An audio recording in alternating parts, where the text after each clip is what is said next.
Hello everyone. How you guys doing? Hope you're good because I've been good, sort of, but I can't complain. Yeah, so today we're going to be talking about books that I believe help with critical thinking. It just helps with your general intelligence. It helps you have better conversations, I believe, you know, but don't take my word for it. Actually, take my word for it. Take my word for it for sure. And yeah, should we just get into it? So today, what we're going to be doing is just going to be completely different from what we used to, right, or what we used to do. We're going to be, as I'm mentioning the books, I'm also going to be reading out certain quote that resonated with me while reading them, and I just can't wait because I couldn't obviously mention every single quote from the book, but just some, but they were really, really good. Are we excited? Because I am. Let's get into it. So yeah, the first book on the list. Oh yeah, before I actually start, I was gonna say that I want to make it clear that the books that I have listed on here are books that are not necessarily for the plot. They are not books that you read for the plot because they are not trying to push the plot forward. They're not trying to push the story forward. It's just they're just trying to almost push introspection from the reader, right? So it's not trying to the books are not trying to tell you oh, this particular character, this is what happened, this is how the story ends. It's not those are those are not the books on here. So expect that. I'm just preparing you. I think we have like just one on here that you might argue that as like a proper ass plot, but the rest are just very vague kind of stories. Are we ready? Because I am. The first one on the list here is I Who Have Never Known Men. I've talked about this book before, but I feel like I didn't really do it justice. So I'm going to try to do it justice now. So we're following a character that grew up in a cage with other women. That in itself is so fascinating, is it not? And that's all she has ever known, this particular cage. Compared to the other women in the cage, they have other experiences. They know life as we know it. But for us, she grew up in the cage, and they have men guards, and that's all she really knows because the guards are not allowed to talk to them. They are not allowed to talk to the guards as well. And so we get to follow this character throughout the course of the book and see how life we get to follow the character and see how life really changes if a woman literally has never known a man, quite literally. And you see the physiological changes, the psychological changes. We see how she, for example, doesn't see her period because her body's like, why do you need to see your period?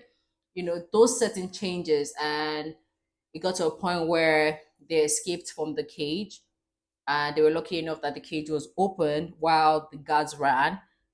I don't think I'm spoiling the plot because, like I said, it doesn't really have a plot. There's no twist. There's no plot twist that, oh my god, oh, what happened? What happened? What's the general? You're not. This is not. I was. This is not Handmaid's Tale, right? It's not. You're not trying to figure out why all of this happened. That's not the story. You're just following this character as she kind of figures herself out, along the way. But very exciting, very introspective. And yeah, so I'm just gonna read out certain quote from the book.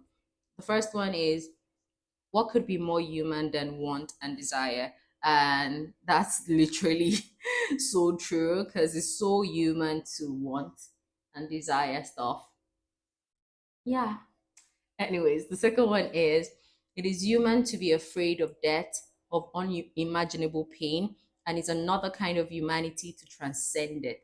And I'll talk about this in another book as well, where I truly believe that we the constant pursuit of pleasure is one of our biggest flaw one of our biggest flaws as humans in general, right? Because we're already in a dopamine excess. The oh wait, what am I saying? What am I saying? What am I saying? What am I saying? I do believe that one of the biggest issues with humanity is our constant pursuit of pleasure, right? We need to be able to stay in that pain. You need to be able to embrace it and even transcend it, right? The last one here is, Lord, if you're up there somewhere and you aren't too busy, come and say a few words to me because I'm very lonely. I need to make me so happy. And that just made me feel so, like, I resonated with that so much because that's just a prayer that you feel like everyone at some point in your life, you can imagine yourself saying or have said. It's just very relatable, very very relatable, and such a sweet, innocent prayer. So yeah, go read that. That's very good. That's just some of the quote from the book. It has so many good parts of it. Yeah, this next book is called No Exit by John Paul. This is a phenomenal book and it's very short. It's a play. I think like 57 pages. It's a play and supposedly follows, not supposedly, it follows literally it follows three characters and we see them in L. We see them grappling with the fact that they are literally in L. And this was very fascinating because normally we're used to L being described as the Dante's nine circles of L, but this is different. This description of L is completely different from what we are used to, and we get to see these three characters almost confused, by why they are even in L. At the very beginning, we're seeing them even argue that there must be a mistake. Why am I here? Why are we here? We're there's no way we deserve to be in L. And until you follow through in fact, as a reader, you're even doubting them because they seem genuinely, maybe not genuinely good, but they just seem regular. And then you follow them as a reader and you're like, oh, maybe you don't deserve to be there, right? But yeah, it's such a good book, and it makes me want to read John Paul's other book, Being and Nothingness. Yeah, but that book is really big. It's really really big. But I'm going to read it because I had so much. I enjoyed myself. The writing style was so good, so I'm really going to go into that as well. But yeah, let me just read quotes from the book, right? The first one is, can the mind be in L in a beautiful place? Which is what I was saying, where can you be in L if the place is beautiful? Can the mind actually be in L?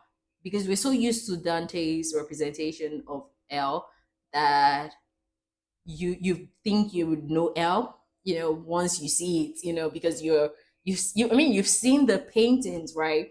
So you think you know it. But yeah, the second one is, could L be described as too much of anything without a break? Our variety, moderation, and balance instrument we use to keep us from boiling in any inferno of excess, whether it be cheesecake or ravenous sex. And that's so true. I've always felt like too much of anything is obviously not good. It's not something that I've always known. It's something that is widely known, that too much of anything is not good. And it's how we can be addicted to anything at any time. You can literally be addicted to books. It's too much of anything is obviously not good. So yeah, is saying that, can L be described as too much of anything without a break? A variety, moderation, and balance instrument we use to keep us from boiling in any inferno of excess, whether it be cheesecake or ravenous sex. And that's just telling you that whether it's something as ordinary as a cheesecake or something as extreme as sex, as some will say, right? The next one is, can you imagine what it feels like to stay awake all the time with the lights on, with no hope of leaving a specific place? And that to me is hell. Literally. Because what do you mean there's no hope of ever leaving that place? And I'm just awake all through. That's and I can never leave. That's scary. That's scary, to be honest. Very, very scary. In fact, one could argue is scarier than even Dante's description of hell. Maybe not, maybe not, maybe a little bit. I don't know. The next one is one always dies too soon or too late, and that was like an indirect response to when someone was asking if they died too soon, and the other person was like, no, that one always dies too soon or too late. You never die at the right time. I mean, that's tell you that you should always be prepared. That sounds so morbid, doesn't it? But whatever. And the last one is a famous quote from the book, actually, is L is other people. And that's so true. And they were able to say this mostly because they're stuck with each other. And at some point, they thought they were each other's torturer, because they were like, oh my God, like literally, L is other people. And because it's different if you're stuck in a place by yourself, but now you're stuck in a place with two other people that are as bad as you are, and they're not keeping quiet. They're just talking and talking. Oh my God. But yeah, a phenomenal book. I believe it's a must read for everyone. Everyone. But yeah, let's move on. The next one is, oh, this is like the one book on the list that actually has a plot. And the name is The Secret of Secret by Dan Brown, which is so weird because I have like Dan Brown's two of his books, paperback, and I usually just DNF them. I usually just DNF them, mostly because I'm a mood reader. But I remember talking about how good of a writer he actually is, but I've never really felt like reading his books. But The Secret of Secret was our book club pick for October, so I had to read it. But it was really long, really, really long. Like, prepare your mind, prepare your mind. The story was so long, but it was so worth it. And one thing that it talks about that I really liked was it talks about non-local consciousness and how the consciousness does not reside in the brain, it resides outside of the brain. Love that. And the reason why I love that so much, because it's kind of similar to Carl Jung's theory of the collective unconscious. And let me read that actually. Carl Jung's theory of collective unconscious proposes that all humans share a deeper layer of the unconscious mind, distinct from the personal unconscious. This inherited universal mind contains archetypes, which are inherited primordial images and ideas that shape our perception and experiences across cultures and time, appearing in myth, dreams, and art. And that's similar to what was being said in the Secret of Secret, where your unconscious is not your is separate. Wait, what? Your unconscious is not in your mind. That's what this one is saying. Carl Jung's own is saying that as humans, we all have a general on collective unconscious that is passed from generation to generation, and you have access to it. And you see that through myth, dreams, and art. So it's kind of distinct, but I think I like the consciousness aspect of it, right?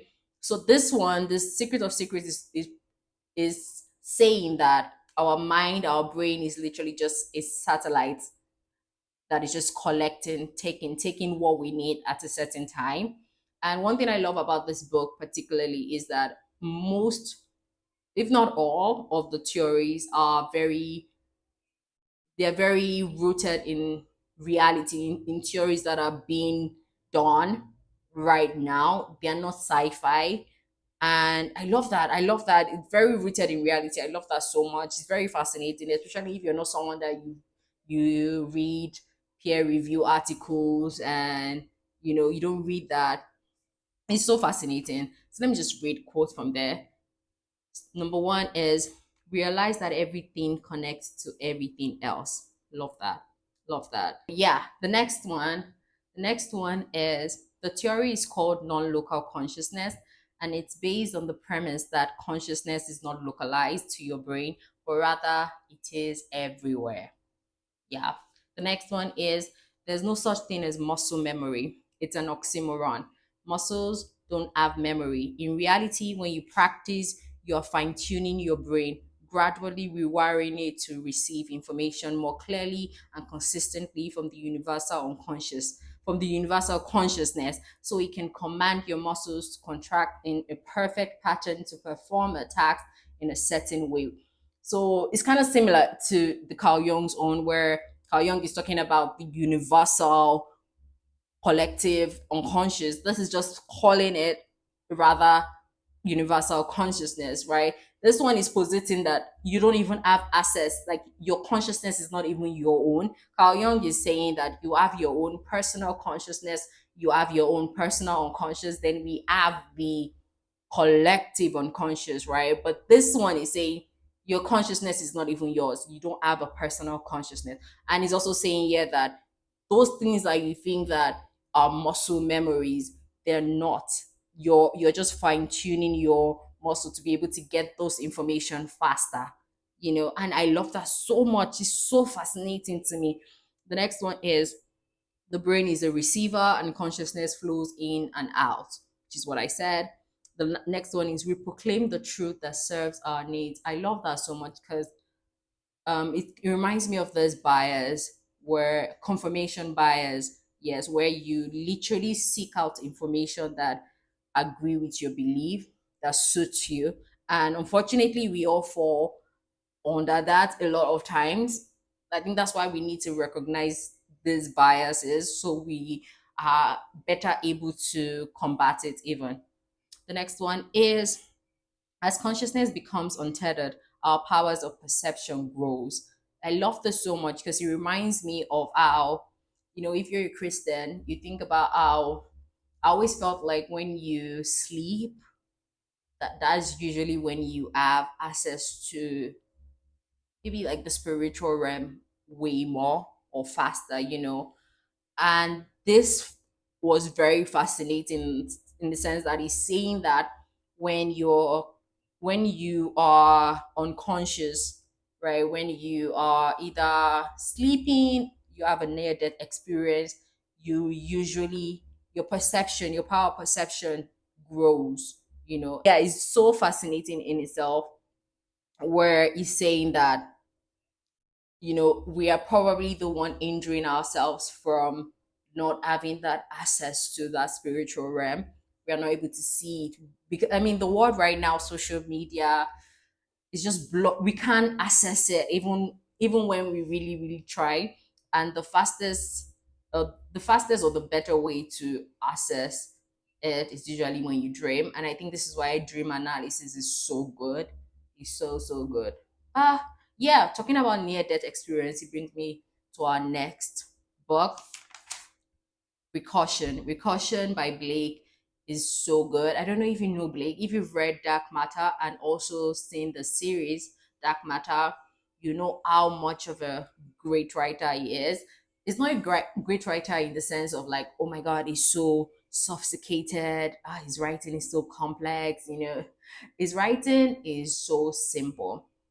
I think of this Project Hail Mary, if you know that book, the way he kind of had a way of like dumbing down science and using humor, right? But this was not humor in any way, but it was very simple. You cannot read it and claim you don't understand what it was saying, because it was just very very simple. And I remember reading, because it's very short as well. They're not long books. Dark Matter was short. Precaution 2 is also short. And I remember reading it and wondering if Blake knows something that he's not telling us, because Dark Matter is about multiple universes and Recaution is about kind of like time travel.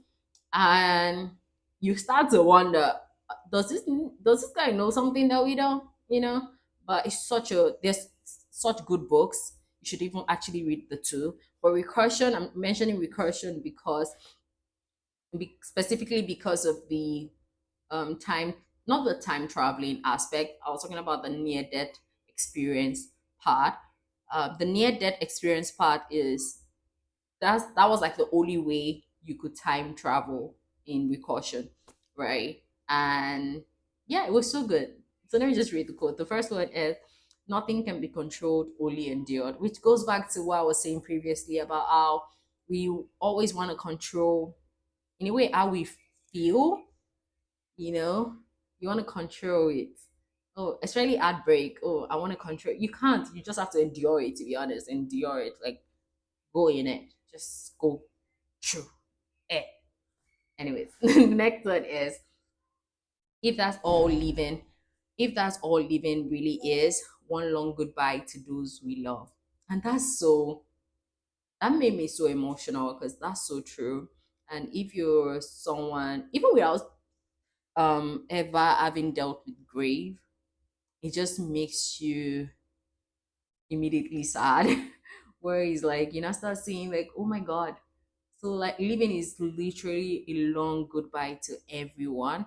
But then in a positive way, you can just look at it as, that means I need to be spending each and every day like it could be the last with my loved ones. And yeah, so sweet. The next one is deja vu actually the specter of false timelines that never happened but did, casting their shadows up upon reality? So let me explain what false timeline is. So when they go back in time, I don't know if this is a spoiler. I don't think it is. I don't think it is. It's not a spoiler.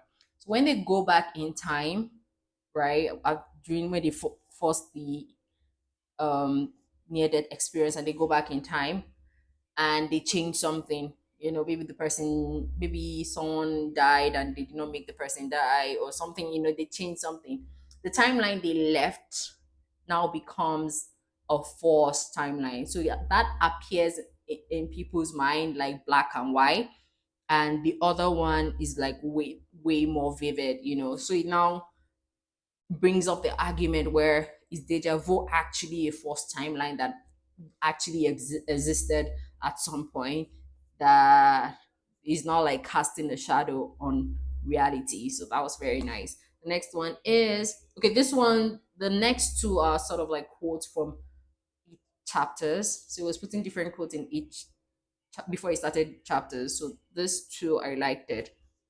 Life can only be understood backwards, but it must be lived forward. Love, love, which is literally what I was saying about how you need to live life one. Okay, I wasn't saying that actually. Now I'm thinking that I actually wasn't saying that, but yeah, life can only be understood backwards, but it must be lived forward.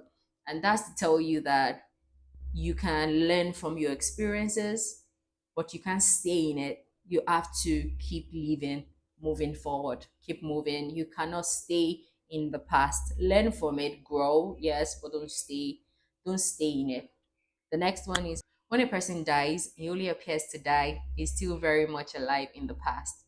And that's so certain. Especially if you're someone that has, like I said, dealt with grief, I feel like this would be so certain for you as well. I don't know if you guys have seen Twinless. It's a phenomenal movie, and it addresses grief and also loneliness. It talks about it in such a deep way. And yeah, you guys should go read that and go watch that as well, I guess. The last one, is it the last one? Yeah, it's the last one. Last one on my list is All About Love. This leans more into, this is actually, it doesn't even just lean, it's actually a non-fiction. And trust me, when I recommend a non-fiction, no, trust that is a good book, trust. And this is about love. The name of the book is All About Love. A phenomenal book, such a great book. In fact, I would argue that every single person, especially if you're an adult, you need to go read the book, because you need to learn how to love. Because our first experience of for love of or love our first experience of love was with our parents. So you need to relearn what love is. So you need to be able to consume content that will teach you how to love, so you're able to recognize it. You get. Okay, so the first one, the first quote is, most men feel that they receive love and therefore know what it feels like to be loved. Women often feel we are in a constant state of yearning, wanting love but not receiving it. Oh, guys, I had like so many, like a lot of quotes from this book. It was so good. Like I had pages, pages, pages. I liked it. That's how good it was. So good. The next one is, when we understand love as the will to nurture our own and another's spiritual growth, it becomes clear that we cannot claim to love if we are hurtful and abusive. Love and abuse cannot coexist. Abuse and neglect are by definition the opposite of nurturance and care, which like explains itself. When you know, when you've relearned what love is, I believe that you're better able to recognize what is love and what is not love, right? Someone cannot claim to love you and then be abusing you, and now be describing that as love, or still be claiming to love you. That it can't coexist. The last one on here is, remember, care is a dimension of love, but simply giving care does not mean we are loving. I love that so much, because that kind of brings me to, I don't want to talk about this a lot, because I don't want to force anyone to agree with me, because everyone, we're different in our own way. But I was going to say that it brings me to talk about love languages, and because I had to do a deep research on the origin of, love language and everything. Because I remember when I was in school, and I had a boyfriend then, and it would ask me, "Oh, what's your love language?" And I remember being so confused, and I don't know everything, because for me then I couldn't pick. And I feel like all my life I've always struggled with people trying to force me into a box. So for some reason that forced me to rebel even more, and not I don't even have a favorite color. But that's by the way. And so yeah, I always felt like everything was my love language. Like why would I have to pick one? And the older I've gotten, the more I actually agree with my with my former self or my younger self, because it's true, right? When I say you should go relearn how to love, and I say go read books, because yeah, I do believe that purest way for the purest way love is seen, or love is represented, is the Bible. You know, God is love, love is God is knowing love. And you can't claim to know what love is without knowing God. So I believe that that's like your first thing. You need to know God. You need to have a deep relationship with Him. I mean, that's why the first commandment that Jesus gave in the New Testament was love God, love God with all your heart. Then He gave love others as you love yourself. Because you need to learn how to love from God. That's the only way. Go straight to the source. Go straight to the source. So it was at that point I realized that, okay, let's see how God loves. Like, oh, can you look at how God loves and believe that there is one single love language that is more prominent than the other? No, they're all perfectly, maybe not perfectly, actually perfectly balanced. Actually, because it's the creator. They are all balanced, and I think that's that was always my thing. It's always like, it shouldn't be obvious that one is more prominent than the other, right? I shouldn't tell you, I have to tell you that this particular thing is my love language, because I think what that does is it taints what love is, right? If a guy, because I know I've heard this before, if a guy tells you that his love language is touch, you see girls now are becoming weary, because now it's like, you just want to knock, right? You just want to knock. You're scaring me. And if a girl tells a guy that, oh, my love language is gift giving, the guy as well is wary, because now I feel like all you want is money, and it kind of makes love seem very transactional. That's why I was saying that it taints what love is, even to act of service. It feels more like, oh, what you want is actually someone to, you want a servant. you know that's why I was saying that I'm not saying that in itself each of those love languages are bad, but having one of them being more prominent, I think it taints what love is. To be honest, I might be wrong. Who really knows? Who really knows? I mean, I'm not gonna force you to agree with me. That's why we have this sort of discourse so we can just rub minds. But if you I want you to, okay, let me tax you with actually doing like a deep introspection. If you believe that this particular one is your love language, right? You feel it deep within your soul, like that's your love language. Can you do a deep introspection as to why? Why is that?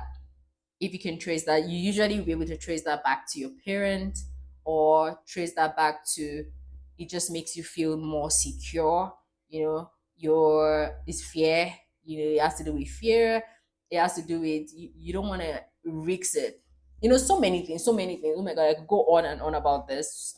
Go on and on and on and on. But the point I'm trying to make here is, it's not necessarily that you need to have all the love language. That's not really the point. The point I'm trying to make here is, you need to relearn how to love, and you need to take that seriously. Seriously, it needs to be something you take seriously before you enter any relationship. You need to learn how to relearn it. Even if you think go relearn it. Go read your Bible. Go spend time with God.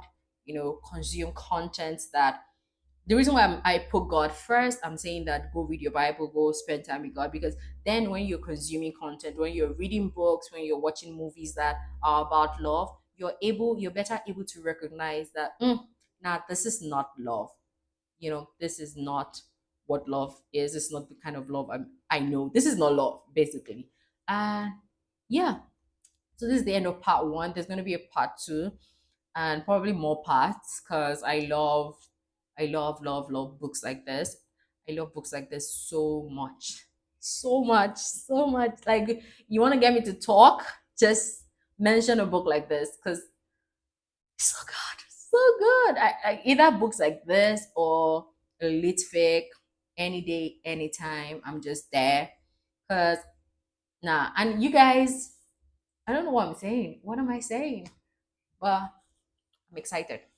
Yeah, thank you all for being here. I'm going to do another video about books to read and movies to watch about love, because you all know I'm a lover girl. I just remember I was having like an argument with my friend. Not an argument is a stretch. And she was arguing with me about how, oh, I'm not a lover girl. I was like, I am a lover girl. I am a lover girl. I love love so much. I just feel like people have like a representation of what they think lover girls are, or look like, or should be, or act like. I mean, so they just assume that, oh, nah, you're not a lover girl. I'm like, girl, I love love. I love love so much, so much, so much. But yeah, thank you all for being here. I can't wait to talk about love. Talk about love. Yeah. Bye bye.